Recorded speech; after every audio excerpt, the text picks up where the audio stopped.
Ciao Juventini of the world, my name is Giuseppe, welcome back on the channel. I wish all of you a fantastic Sunday. Juventus-Napoli, big game of Matchday 31 in Serie A.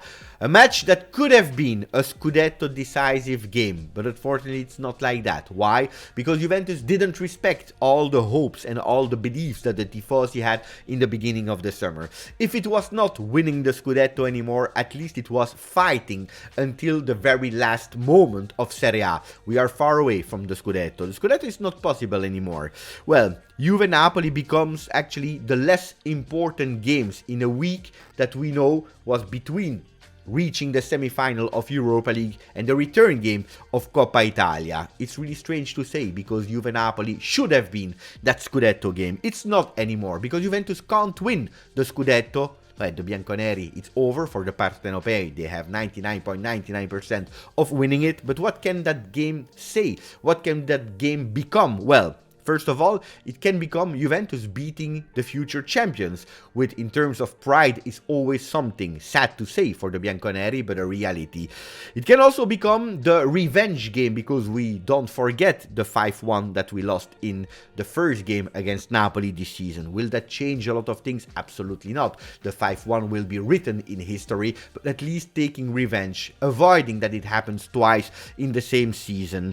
Well, it can also become a game that if you win will avoid all the drama before preparing Inter-Juve return game of Coppa Italia in an already toxic environment. Beating Napoli means two things actually, or a few things. It means also reaching top 2, because yesterday Lazio lost versus Torino.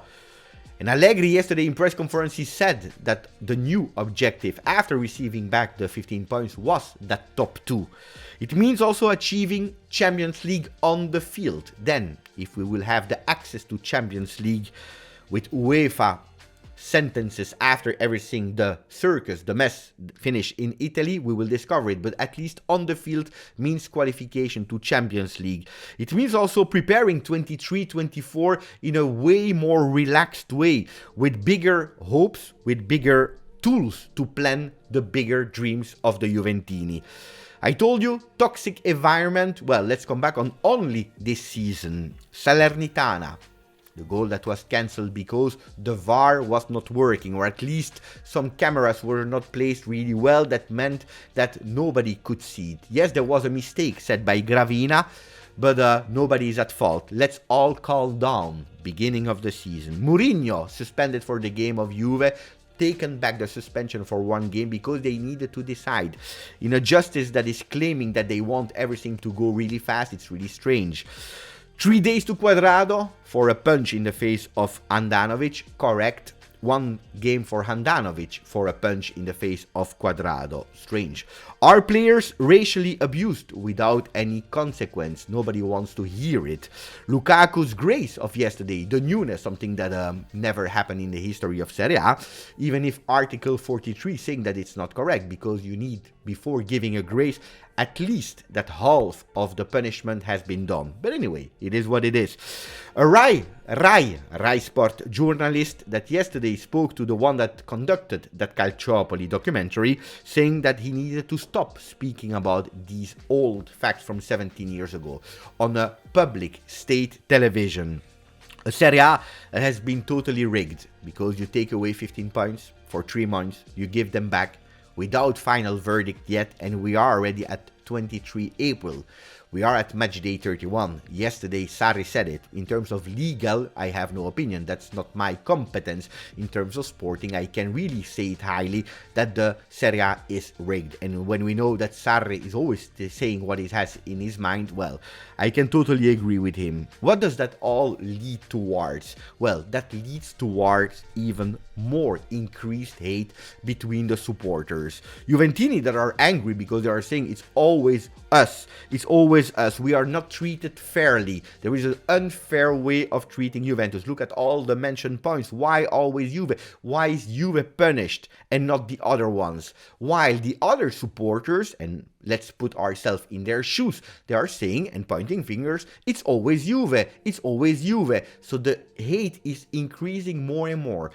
If you don't believe me, look at what happened yesterday in Juventus women against Roma in the field of Roma. We are speaking about women football that until today has always been praised for the big values, for not looking like the bad side of the men's sport. Well, yesterday, after Juve losing the Scudetto against Roma, Joe Montemurro was speaking to the microphones, and some fans, they were spitting on him from the back, spitting on him and insulting him. Something totally disgusting. Where are we going? Why? Because Juventus is hated and the toxic environment is bigger and bigger and bigger and about to explode. Hopefully we are not going towards something like that.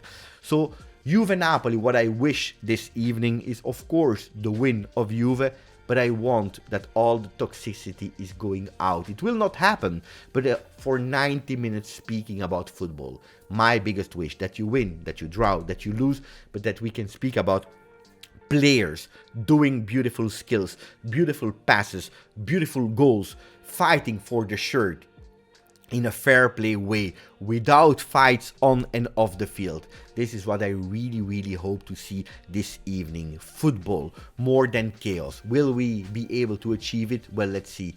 But tonight is also a night of pride for all the Juventini. Let's try to overturn that 5-1 and to beat Napoli, because it's important for all the reasons I told you. Corriere dello Sport is saying vale doppio. It has a double meaning for Napoli, winning against Juve, that is always that, and also taking so many points, 17 points over Lazio. Today can be an important day for Napoli, but also for Juve. Preparing the game of today, it's not easy, because we know it that winning today will not reach us or approach us towards the Scudetto. Can we start thinking mentally about the game versus Inter, that winning give us the keys to the final of Coppa Italia? And you know it, winning the Coppa Italia means at least a European qualification to the Europa League. Well, yesterday the question was there to Allegri, will you do some turnover? He dribbled the question. At today, I don't know how the team that will face Napoli would look like. If you're looking at the team of Inter that at 12:30 p.m. will play against Empoli, well, they are doing 9 players turnover, because all their starters, they want to rest them for the game against Juve. How important that game is. Inter gave up in Serie A. They don't care anymore about reaching top 4. What they are focusing on is Champions League, arriving to the final and trying to win it, but also the same story for Coppa Italia. Cups, where Simone Inzaghi is really great at, while Juventus is still in that limbo of top 4, Coppa Italia, Europa League. So who are the players that potentially can play this evening?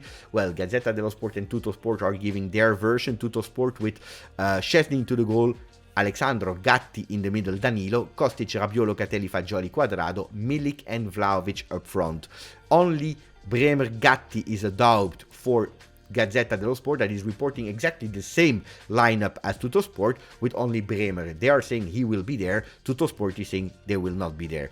Is that the strongest possible lineup that we can have? Well, Milik, Vlahovic, the last time that they played together, they didn't really give the supporters a lot of joy. Will they be able to do it, especially with Milik that is playing against his ex-team Napoli? Let's see it. How do you beat Napoli? Well, you have to pay attention to some things. Napoli is the team that is actually pressing the most in terms of defensive phase. When they are defending, they are pressing super high, really high, and they are the best one to do it in Serie A. It's a team that you can limit, like Milan did in Champions League, in putting Benacer on Lobotka. It's a team that, and that's the big difference with Juve, is the best one in Serie A in terms of succeeded passes. They have a succeeded passes percentage of 87.5 in average after 30 days of Serie A, and we know how much Juventus is lacking in that point. Another thing is forcing them to play on the wings and double man marking a player like Kvaratskhelia. It will be a tough game. Milan did it a few times now. Can Juventus do it? Well, big question. It will be a big game between Allegri and Spalletti, two coaches that their history is saying that they don't like each other. We all remember that 5-1 win of Spalletti, not being able also to win, and that's not easy. Not being able to lose is one thing, not being easy to win is another thing. Going and chasing Allegri with his hand, we all remember that. So hopefully tonight after a game they can do it in a proper way, but we know that they don't like each other, and that is since so many long time. Now we speak a bit about Mercato. Gazzetta dello Sport is focusing on Milan and Lukaku, Inter and Leao, but also on Koulibaly. They are already speaking about the future. Juventus that already apparently contacted Koulibaly for next year, because Koulibaly having some difficulties in Premier League. Allegri is trying, already gave his approval. The club is preparing a low-cost deal. What does that mean? A bit a Lukaku kind of deal, on loan with partially the salary paid by Chelsea, because we know that the Koulibaly from Senegal is now earning 10 million euro. Too much, probably, for Juventus to spend on the central defender that in June will become 32. Will Koulibaly be the next player in the defense of Juve? We will have time to speak about it. I already analyzed, but the video is starting to be really long, so we will come back on Koulibaly. I tell you that the possibilities can happen of Koulibaly to Juve, and I already checked if yes or no he can play together with Bremer. Attenzione, because I believe the possibilities are there. Juventus is also thinking about a new sporting director, and the quotations of Giuntoli from Napoli are increasing more and more. Let's see this evening, for the people that are still there, let me know in the comment. This evening, watch along on my channel. We'll try to have a party. We'll try to celebrate a big game like Juve, Napoli, and hopefully without toxicity. Grazie, forza, Juve.